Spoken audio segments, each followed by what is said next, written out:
자, 오늘이 며칠이지? 10월 8일. 우리가 잠시 쉬었던 국어 수업을 시작하겠습니다. 이거는 동중학교 애들 시험 대비 수업, 시간 조정하는 이야기고, 우리는 10월 8일부터 시작합니다. 당장 이제 시험 그건 없죠? 정규 수업을 할 건데, 제가 저번 시간에 기억이 다 납니다. 메모를 이렇게 해놨어요. 과제가 하나도 없죠. 왜 그랬죠? 이제 마무리 한다고 그죠? 다시 시작할 거고. 그래서 오늘 한자 테스트 없습니다. 맞죠? 네. 그러면 한자 진도부터 나가면 되겠죠. 9회까지 했나요? 네. 그 다음에 이 동영상 보는 사람들은 암영이하고 준서죠. 시험 치고 꼭 보고 와. 진도 나간다. 이제 화면이 혹시 잘 안 보일 수 있는데 보는 이제 소리를 이용해서 하시기 바랍니다. 자, 10회 46, 47쪽인가요? 맞죠? 우리가 지금 한자 정도를 저랑 같이 써보고 있죠? 자, 첫 글자가 움직일 동자입니다. 움직일 동자. 움직일 동자 이렇게 써요. 자, 뭐 요렇게 삐치고 요렇게 하고 요렇게 해서 하고 쭉 내려서 살짝 올리고, 그렇죠? 그 다음에 힘력자를 옆에 붙이죠. 되겠습니까? 한 번 더 요렇게 조금 납작하게 쓰는 건데 제가 이제 쓰다 보니까 좀 길이 쪼개졌습니다. 이렇게 이게 움직일 동자입니다. 됐나요? 자, 그 다음에 오를 등자, 등산한다고 많이 하죠. 자, 얘는 요렇게 뺍니다. 그 다음에 점 찍고 요렇게 하고 점 2개 찍고, 그 다음에 공두자를 밑에 집어넣으면 됩니다. 한번 더 해볼까요? 요렇게 하고 점 찍고 요렇게 하고 점 2개 찍고, 그 다음에 밑에 들어가는 게 공두자. 이게 오를 등자예요. 오를 등자. 됐나요? 예. 자, 그 다음에 떨어질 락. 위에 풀초죠. 이렇게 하고. 됐나요? 그 다음에 왼쪽에 물수변 하고, 그 다음에 각 또는 개, 이거를 있습니다. 요게 떨어질 락. 한 번 더 위에 서체에 따라 조금 다르긴 한데 보통 이게 요렇게 풀초변을 이렇게 합니다. 4개로 끊어서 합니다. 그 다음에 점 3개 하고 요렇게 떨어질 락. 됐죠? 그 다음에 즐거울 락자는 조심하셔야 됩니다. 얘는 우리말로 읽을 때 락도 되고 악도 되고 요도 됩니다. 한문시를 배운 적 있죠? 그죠? 그래서 뜻에 따라 소리도 같이 달라져요. 즐기다라는 뜻이 되면 락이라고 하고요. 그 다음에 우리 음악할 때는 악이라고 해요. 그 다음에 좋아한다는 뜻이 되면 발음이 요가 됩니다. 그거는 상식적으로 알아두시면 좋습니다. 자, 순서는 이렇게 됩니다. 가운데 백자를 씁니다. 그 다음에 옆에 현을 2개 갖다 놓고 나무 목자. 생각보다 어렵지 않습니다. 복잡하지만, 자, 가운데 백을 쓰고 그 다음에 현을 2개 쓰고 그 다음에 나무 목자. 요게 즐거울 락도 되고 음악 악도 되고 좋아할 요도 됩니다. 됐나요? 자, 그 다음에 올레 요렇게 하고 요렇게 하고 투마로가 우리말로 뭐죠? 투마로가 내일이죠. 레자나 네자는 같은 겁니다. 그래서 내일, 다가오는 날, 그게 내일이죠. 그래서 이렇게 하고 올레. 됐나요? 네, 이렇게 하시고.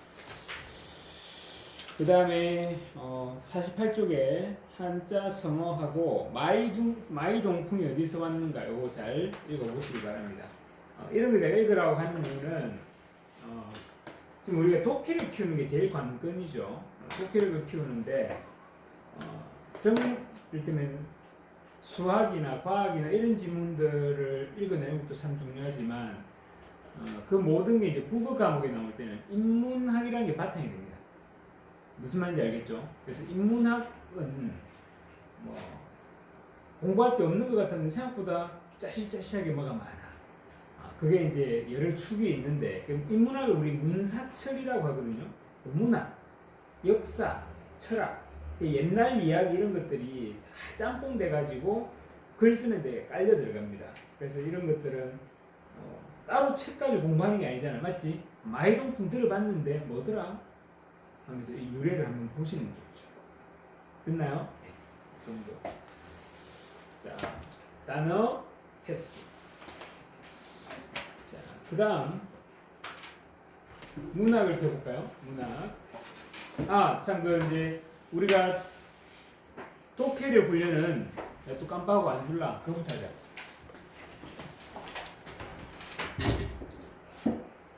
심화의 맞죠? 이거 맞죠? 심화중급의 31번까지 한 거 맞죠? 한번 보십시오. 심화중급의 32번 맞나요? 그런데 이제 과제는 저번에 없었으니까 오늘은 종이만 받아가시면 되겠죠? 그러면 몇 번부터? 33부터 36까지 이해되시죠? 자, 꼭 해오세요. 자, 33부터 36까지.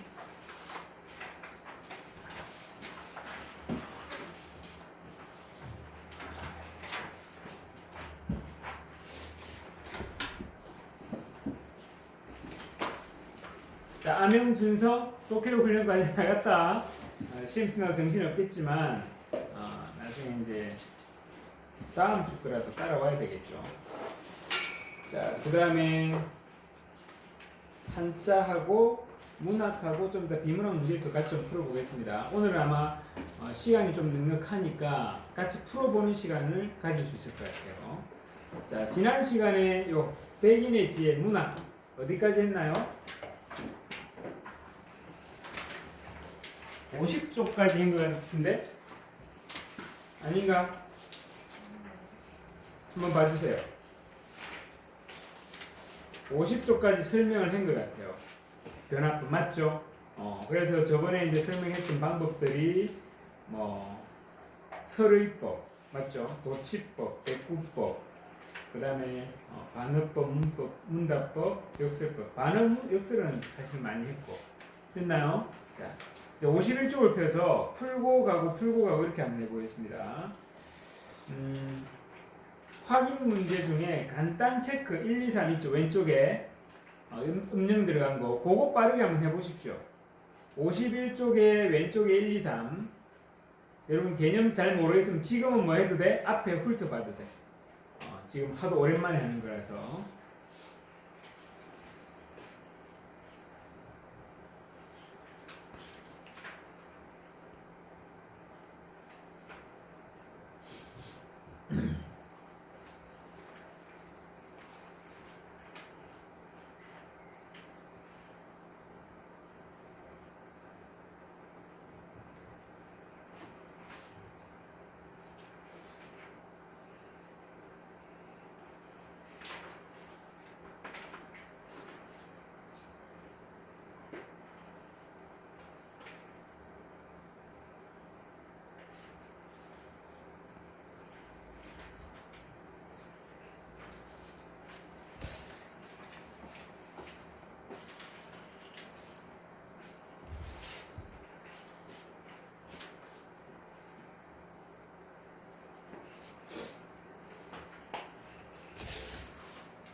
자, 한번 보셨나요? 시간 더 필요한가요? 한번 봤죠? 자, 앞에 개념 확인하는 차원에서 복습 차원에서 한번 해볼게요. 1번은 시윤이가 답문서 한번 읽어볼까요?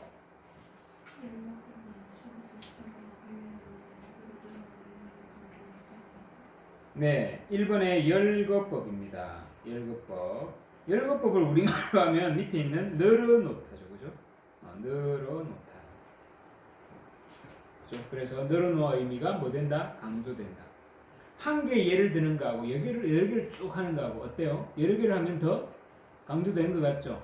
맞나요? 조금 멀리 가볼까요? 열거법을 이용해서 자기 뜻을 강조하고 해양미까지 가져가는 어떤 문학 장르가 있습니다. 뭐였죠?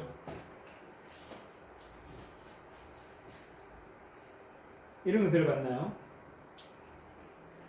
사설시조. 사설시조가 뭐지? 내가 한 10번은 한 것 같은데 내가 시조 나올 때마다 이야기했는데 자, 여러분이 지금 슬슬 들어놓으면 고등학교 때 되게 편합니다. 무슨 말이냐면 우리나라는 시조 빼면 시체입니다.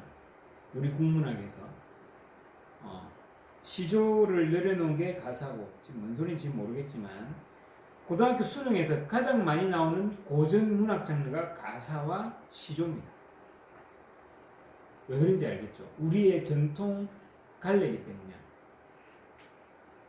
이 몸이 죽고 주고 100번 고쳐주고 백골이 진토되어 넋이라도 있고 없고 임양한 일편단심에 가실 줄이 있으랴.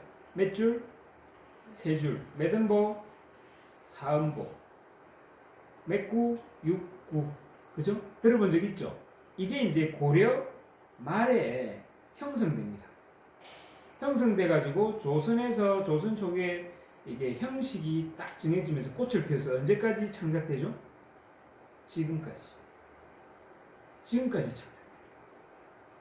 이렇게 딱 몇 글자, 45글자 안팎으로 틀이 딱 정해지는 우리의 정형시란 말이에요. 그 일본에 그 일본하고 중국하고 자기들 나름대로 시형식 있는 거 아시죠? 정형시 있거든요. 그러면 봐봐, 시훈아, 네가 세계에 나갔는데 누구는 뭐 누구 스타일의 노래가 있어 할 때 있으면 좋겠어, 없으면 좋겠어? 있어야지, 그죠? 그게 이제 대표적인 게 시조야, 시조. 자, 그런데 이렇게 딱 짜여진 시조를 그냥 시조로 하는데 이제 뒤에 변화가 생기니까 이걸 평시조라고 한다. 평시조를 하다가 뭐가 벌어지죠? 임진왜란 병자호란이 생기면서 조선이 와르르 붕괴되기 직전까지 가서 세상이 확 변합니다. 시조는 주로 누가 지었다? 양반들이 지었어요. 중간에 누가 합류하죠? 기생이 합류합니다. 양반과 기생의 공통점은 일을 안 합니다. 일을 안 하기 때문에 세 줄로 압축하는 일을 잘해요. 저게 어렵거든.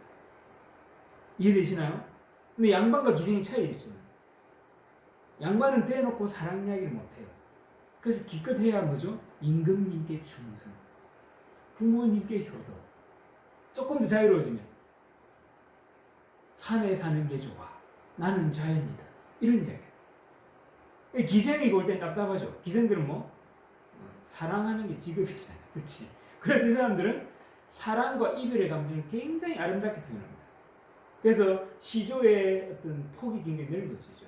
자, 그러다가 임진왜란 병자호란 때 조선이 와르르 무너지면서 이거 안 되겠는데, 우리도 할 말 해야 되겠는데, 누가요? 평민들이 시조를 짓기 시작하죠. 근데 평민들은 뭘 해야 돼? 일을 해야 돼. 그래서 글을 짧게 압축해서 쓰는 게 되게 어려워요. 그래서 이 사람들은 다른 길을 갑니다. 그게 바로 사설시조. 이를테면 내가 사랑하는 님이 보고 싶어 죽겠어 뛰어가는 장면을 묘사하는 거야. 묘사하는 것을 2줄 써버려요. 그때 뭐가 나와? 열급입니다. 그러면서 엄청 웃기게 가요. 그 다음에 솔직한 심정이죠. 근데 해학으로 갑니다. 그 다음에 이 양반놈들이 나를 괴롭히는 게 너무 힘들어. 어디에 비유하죠? 혹시 모기한테 피 빨려본 적 있나요? 없나요? 있죠. 그지? 요새 모기밖에 없죠? 옛날에 훨씬 더 많았어요. 빈대, 각닭이 뭐 엄청 많아. 그래서 백성들의 피를 빨아먹는 탐관오리를 피 빠는 벌레에 비유해가지고 온갖 벌레가 다 나옵니다. 뭐죠? 열거죠. 풍자와 해악이죠. 이해되시나요? 다시 돌아갑시다. 열거법이 강조 효과가 있겠죠. 어디서 빛이 난다? 사설시조에서 나중에 빛이 납니다. 되셨나요? 예. 자, 그 다음에 이걸 시윤이가 있지. 솔민이가 1번에 2번 해볼까요?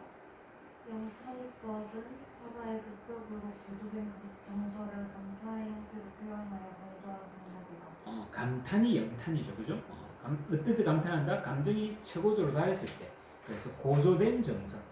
자, 복습 차원인데 잘 했습니다. 근데 감탄법은 그럼 우리 눈에 어떻게 보이죠? 뭐 하는구나. 이런 느낌. 그죠?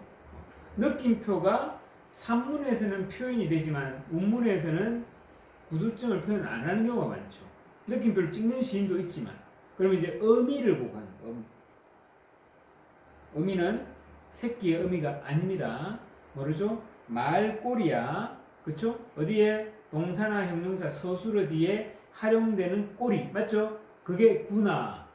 뭐 했어. 또 강조하면서 그것도 영탄으로 갈 수도 있지만 주로 구나. 이렇게 되죠. 그죠? 놀아. 이런 거. 자, 그 다음에 세 번째. 하은. 소리법은 말하려는 내용을 의문문의 형식으로 표현하여 작가 스스로 생각해보거나 판단하는 것을 의미를 자, 포인트는 의문문인데 미안합니다. 내가 마음이 급해서 중요한 거 다 나와서 그래요. 포인트는 의문문인데 원래 의문문은 하나 답을 요구하는 거죠. 근데 서리법은 답을 요구하는 거예요. 네가 생각해봐. 그렇죠? 이를테면 내가 동료한테 공부해라 이렇게 하면 명령법이죠. 근데 공부 안 하니 이렇게 하지. 더 무섭죠. 그래서 스스로 독자 스스로 답은 뻔해. 답은 뻔하면서 물어보니까 뭐 한 거지? 강조하는 거죠. 그죠? 됐나요? 이렇게가. 자, 그 다음에 2번에 1번 강민이가 답을 읽고 OX를 말해보자. 정책법은 뜻이는 강해지거나 커지거나 높아지거나 넓어지게 하는 표현 방법이고 정강법은 반대로 강하고 큰 것에서 약하고 작은 것의 성질을 점점 낮추어 표현합니다. 어때요?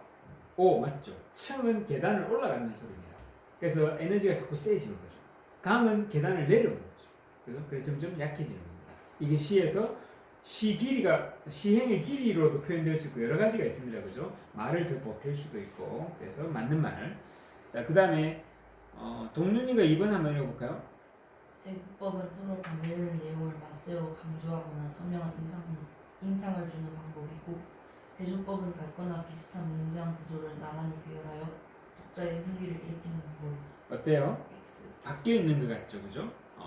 서로 반대되는 걸 맞세우는 것을 대조라고 할 수 있고요. 그 다음에 대꾸는 제가 지금 여기서는 이렇게 뭐라고 했노? 같거나 비슷한 문장 구조를 했는데 뭐가 중요하다? 무게가 중요합니다. 이렇게 되면 여기도 이렇게, 그렇죠? 이렇게가 통째로 들어오고 뭔가 무게가 그 대응이 되는 거죠. 대꾸의 핵심은 대응입니다. 제가 예를 많이 드는 게 청향은 잔해지고 낙콩은 오셋입니다. 저 이게 너무 좋아가지고 찾아보니까 이 가사를 썼던 사람이 100% 창작은 아닌 것 같고요. 중국의 어떤 그런 거를 활용해가지고 쓴 건데 뭔 소리야? 맑은 향기는 술잔에 떨어지고 이해되시나요? 이 지금 우리 할배들이 그 뭐지 봄에 시냇가에서 술 마시면서 노는 노래야. 그 시냇물을 건너오는 맑은 향기는 잔에 떨어지고 그 다음에 빨간 꽃이 피었을 때 나가서 놀잖아, 그지? 그 꽃이 선비들 무슨 옷 입고 있죠? 하얀 옷을 입고 있다. 그게 자기 옷에 떨어지는 그 절묘한 뭡니까? 그 아름다운 장면을 특히 향기를 청향이라고 했기 때문에 공감각도 들어가요. 자, 이거는 지금 그것 때문에 하는 건 아니고 청향은 낙홍은 무게 똑같죠? 이해되시나요? 잔에 지고 옷에 지고 무게 똑같죠? 이게 대표적인 뭐야? 대꾸법이고 뭐하고 잘 어울릴까요? 사음보하고 잘 어울리죠. 꼭 사음보에만 되는 건 아닙니다. 자, 일단은 거기까지 갑시다. 선생님 이게 사음보인가요? 청양은 이거 한 덩어리입니다. 잔에 지고 이해되시나요? 낙홍은 옷에 지고 이렇게 해서 하나 둘 셋 넷 사음보라는 겁니다. 시조나 가사에 잘 드러나죠. 자, 제가 이렇게 하는 것은 일당백을 만들기 위해서 멀리까지 갔다가 또 돌아오고 합니다. 자, 일단 대꾸법 잘 기억하세요. 알겠죠? 대꾸법 잘 기억하세요. 자, 그 다음에 3번. 시윤이 해볼까요? 그만큼 표현하고자 하는 사람과 반대되게 말하여 의미를 감정을 갖고 누구도 역설적인 이치에 먹지 않게 말고 큰 진실을 드러내는 방법. 어때요? 오, 그렇죠? 반어법은 반대되게, 역설법은 말이 안 되지만 의미가 있어. 그렇죠? 그래서 오. 자, 원숭이 공기는 빨개는 뺐습니다. 빨가면 사과, 사과는 맛있어. 맛있는 바나나. 무슨 법? 연세법. 맞나요? 파란 나라를 보았니? 보았지. 서로서로 묻고 답을 합니다. 무슨 법? 문답법. 빨간 사과를 먹고 싶어요가 정상인데 먹고 싶어요 빨간 사과요. 사과를 자리를 도치했다. 그죠? 그래서 도치법. 됐죠? 오케이? 자, 이제부터 문제 이론 푸는 실력을 한번 보겠습니다. 페이지를 넘기면 그러니까 1, 2번 빠르게 풀어보십시오.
자, 답부터 한번 확인해 볼까?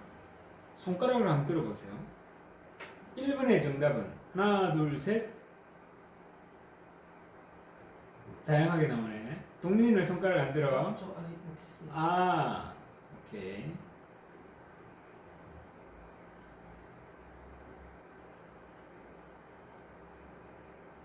좋아. 2번 또 손가락 한번 들어볼까요? 하나, 둘, 셋. 한, 못 풀었고. 2번은 대충 비슷하네요, 답이. 자, 시를 한번 보겠습니다. 참고로 신경님의 가난한 사랑 노래는 별표 10개짜리입니다. 수능 내신 모의고사는 무조건 아셔야 되는 시입니다. 되게 슬프고 아름다운 시죠. 배경이 어딘 것 같아? 강민아? 도시 노동자. 요즘은 아니고 한 1970년대 또는 60년대. 어떤 일이 있었죠? 농촌 있으면 망해. 농촌 망하는 이야기 또 이 시인이 했어. 신경님 뭐라고? 두 글자 했는데 안 했나? 농 징을 울린다 해가지고 그래 그게 농촌 망하는 이야기야. 그래서 이 망하지 않으려고 젊은이들 어디로 갔을까요? 서울로 갔겠죠. 서울에 가서 처음부터 30평짜리 아파트를 샀을까요? 공장 노동자로 삽니다. 이해되시나요? 그래서 공장 노동자로 사는데 사랑을 하게 되죠. 결혼하기가 힘들어. 왜? 돈이 없으니까. 살 데가 없으니까. 그래서 헤어져. 그거 슬픔이야. 이럴 때 누가 더 생각나?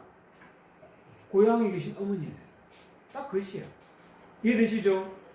그런데 이제 주변의 이 시스템은 너는 가난하니까 인간도 아니야라는 느낌을 받는 거야. 그래서 항변하는 거죠. 가난하다고 해서 외로움을 모르겠는가? 무슨 법? 서리법이지. 가난해도 뭘 알아 나는? 나도 인간이야. 외로움을 알아. 사랑하는 너와 헤어져 돌아오는 이 말이죠. 그죠? 왜? 아까 말했지. 결혼해서 알콩달콩 살고 싶은데 방 한 칸 구할 돈이 없어. 하루 열 몇 시간 일해도 그때 월급이 1,000원도 안 되고 막 그랬습니다. 이해되시나요? 물론 지금 돈하고 다르지만 굉장히 저임금을 받았죠. 그걸로 우리나라가 수출을 했어요. 뭐 가지고? 가격 경쟁력 가지고. 그죠? 그런 어른들이 지금 내가 볼 때 70대, 80대 이렇죠. 그분들이. 자, 눈 쌓인 골목길에 새파랗게 달빛이 쏟아지는데 뭔 소리야? 시적 화자가 지금 눈 쌓인 골목길에 달빛에서 혼자 그님과 애인과 헤어지고 외로움을 곱씹고 있네요. 그 외로움을 강조하기 위해서 새파란 달빛이라는 강력한 색채 이미지를 넣고 있습니다. 이해되시나요? 네. 달빛은 원래는 흰색으로 보이는데 이게 흰색이 강렬하면 파랗게도 보이죠. 옆에는 뭐가 있어요? 눈이 있죠. 또 나왔네. 내가 이야기했죠. 시에서 색채들이 뭐 잘 나온다고? 무슨 색깔? 파란 색깔, 흰색. 그치? 또 나오는 거야. 우리는 그냥 이 색깔 못 느끼고 하는데 사실은 시인이 강력한 대비 이미지를 넣었습니다. 그래서 그 눈 쌓인 골목이 더 외롭게 느껴지고 또는 저 달빛이 더 강렬하게 외롭게 느껴지고. 뭐가 외로운 거예요, 선생님? 흰색인가 파란색인가 몰라. 사람마다 다를 수 있어. 무슨 말인지 이해되시나요? 근데 흰색은 흰색으로, 파란색은 파란색으로 더 도드라져. 뭘 통해서?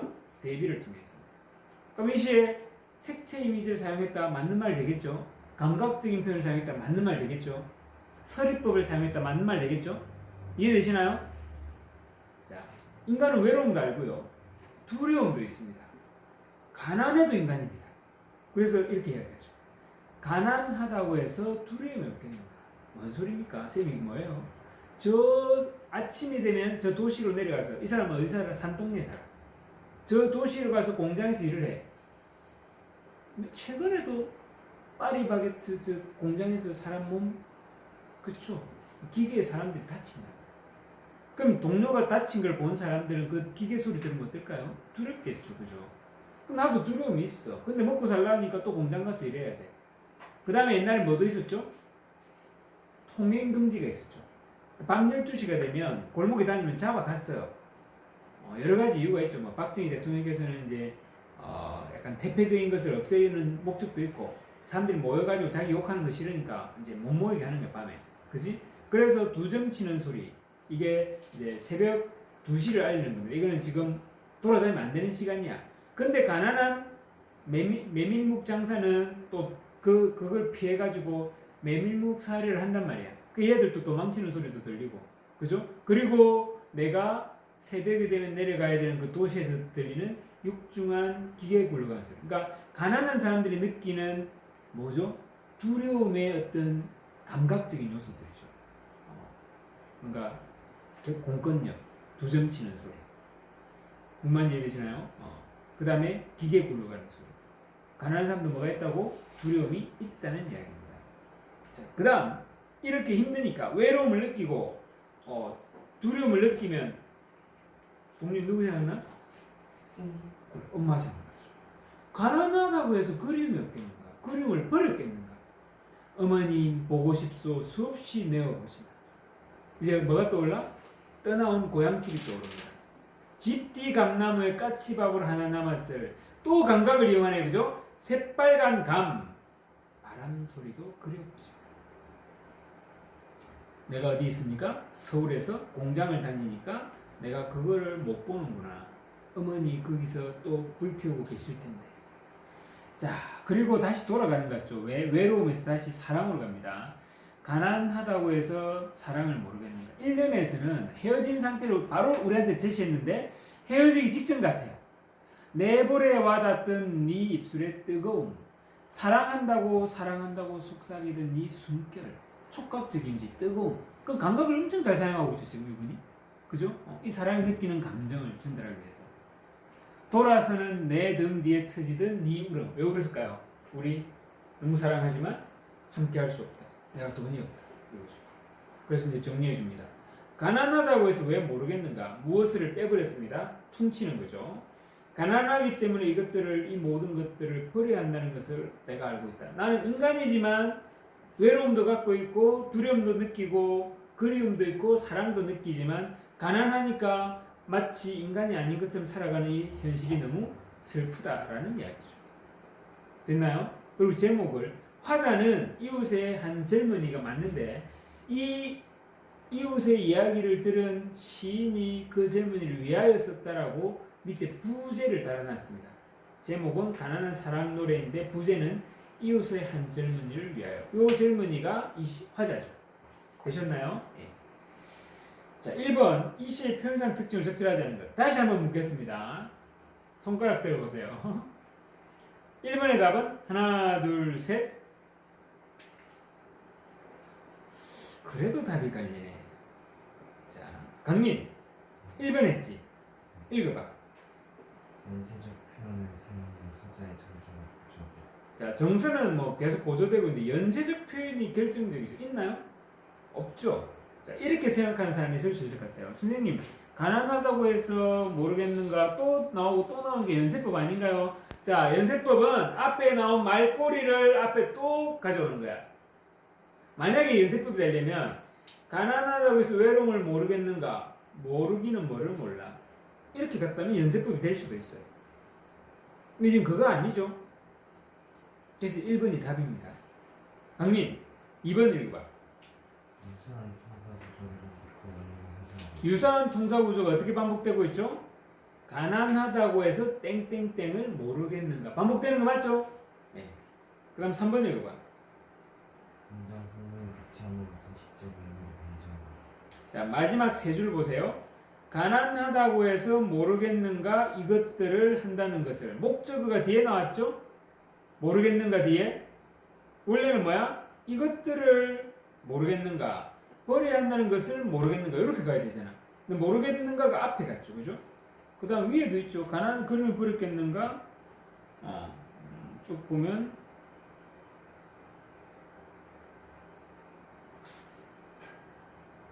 남았을 바람 소리도 그려보지만 내어보지만 모르겠는가.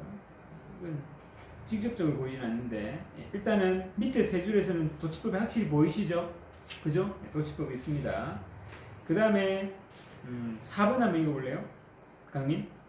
청각적 심상을 하거나 화자의 정서를 청각적 심상 소리 여러 번 나오죠? 두려움 쪽에 많이 나옵니다. 맞나요? 네. 그 다음에 5번 화자가 포기해야 하는 감정들을 열거하며 자신의 처지를 안타까워하는 마음을 품는. 자, 외로움을, 두려움을, 그리움을, 사랑을 열거한 거 맞죠? 그죠? 자, 이렇게 푸는 건데 혹시 1번에 질문 있나요? 선생님, 저는 이렇게 생각했습니다. 그래서 답을 1번 아닌 다른 걸 선택했습니다. 지금 내놓고 이야기해봐. 내 기억에 한 명밖에 안 맞았어, 이거 풀이가. 질문해봐. 이해는 됐나, 지금? 좋아요. 그 다음에 2번은 3번입니다. 3번을 많이 했는데, 화자는 가난한 삶을 살아가는 젊은이다. 맞죠? 고향을 떠나 어머니를 그리워하고 있죠? 3번에 가난해도 진실로 사랑하면 행복해질 수 있다고 이야기하나요, 지금? 너무 슬픈 상황을 그냥 전달하는 건가요? 그냥 전달한 거죠, 그죠? 이게 지금 우리가 행복해질 수 있다까지는 알 수 없어요. 그 다음 여러 가지 소리로 도시의 풍경과 노동 삶을 드러냈죠. 두점 치는 소리, 메밀목살의 소리, 그 다음에 육중한 기계 굴러가는 소리가 도시의 어떤 두려움을 만들어내는 노동자들이 맞닿게 되는 그런 소리죠. 가난 때문에 인간적인 감정을 포기하는 상을 비관적으로 좋지 않게 슬프게라는 이야기입니다. 됐나요? 그래서 이번에 3번이었습니다. 자, 이 시는 별표 몇 개라고? 10개. 신경님의 농무하고 신경님의 가난한 사랑 노래가 약간 어떤 흐름에서 우리 현대사가 70년대를 건너오면서 농촌이 어떻게 되었고 도시에서는 이 사람들이 그래서 와서 어떻게 됐는가 이해되시나요? 그러면 하나의 스토리가 되죠. 넘겨보세요. 52쪽에 3번, 4번 시 하나씩 가는 게 낫겠네요. 그래 집중 더 높아져요. 자, 3번, 4번만 풀어보세요. 먼 후일 가지고.